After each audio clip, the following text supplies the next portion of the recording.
Unang-una, ang niloloko netong mga katulad netong DDS vlogger na ito ay ang sarili nila.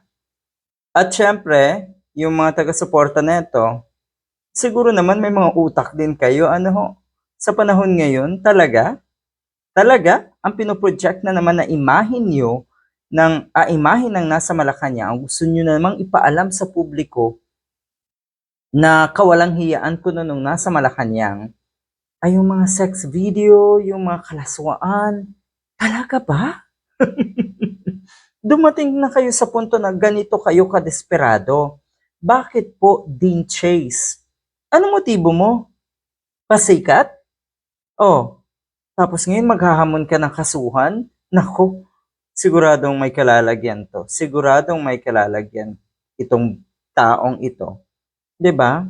Madalas ko tong sabihin na pag ikaw ay nadikit talaga sa mga Duterte, nagpagamit sa mga Duterte, desperado ka.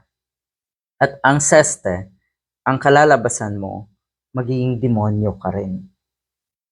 May mga kilala tayo na demonyo na nga, nagpapakademonyo na. Nagpapakademonyo pa.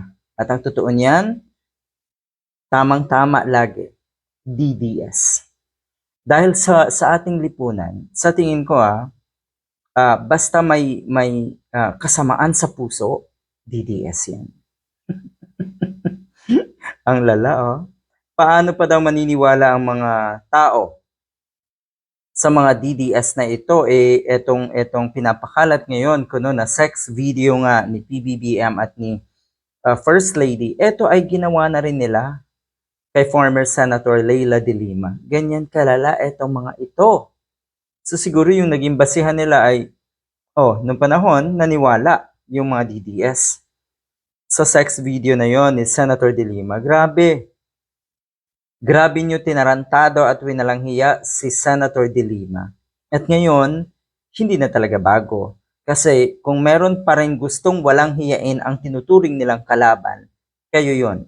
Kayo yon ang mga nasa panig ng mga Duterte. Ang lala, no? Ito ang matindi kasi kahit mga DDS, mukhang hindi na rin nagugustuhan itong ginagawang ito ng isang vlogger na nasa US sa paninira nga sa nasa Malacanang. Hindi lang ito basta-basta paninira. Ito po ay paninira sa ating lahi. Kasi kung tutuusin, yung mga ginagawa niya, yung mga ine-expose niya na video, hindi po pwede. Walang ganon.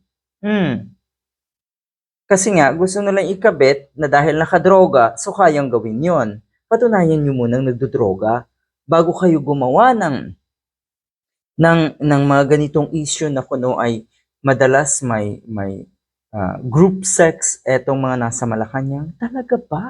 Talaga? Ganyan kayo kalala? Tignan nyo kung gaano kaayos ang kanilang mga anak. So di nyo papayag yung mga anak nila na ito ay ginagawa ng kanilang mga magulang? Natural hindi. At common sense may mga edad na yan. Talaga ba? Ganyan pa rin? Yan yung gusto nyo kasing patunayan. Na dahil yung unang claim nyo na mga bangag kuno ang nasa Malacanang at eto nga ang kanilang ginagawa. Yan yung patunay nyo. Pero masaklap masaklap. Uulitin ko dapat talaga may kalagyan ito. Etong isang ito. Tignan nyo, kahit DDS, I'm a solid DDS. But let's be real. This is clearly an AI generated video. But this does discount the possibility that this AI video was uploaded by the author for a great purpose. You know what I mean? Ayan. Kahit DDS mismo, ay mukhang sinusuka na etong si Dean Chase dahil sa kanyang kasinungalingan. Walang habas, garapal. Siguro gawain niyo yan. Kasi yan naman ang sasa ng mga diehard Yung kanilang gawain ay itinuturo sa iba. Gawain mo yan, Dean Chase.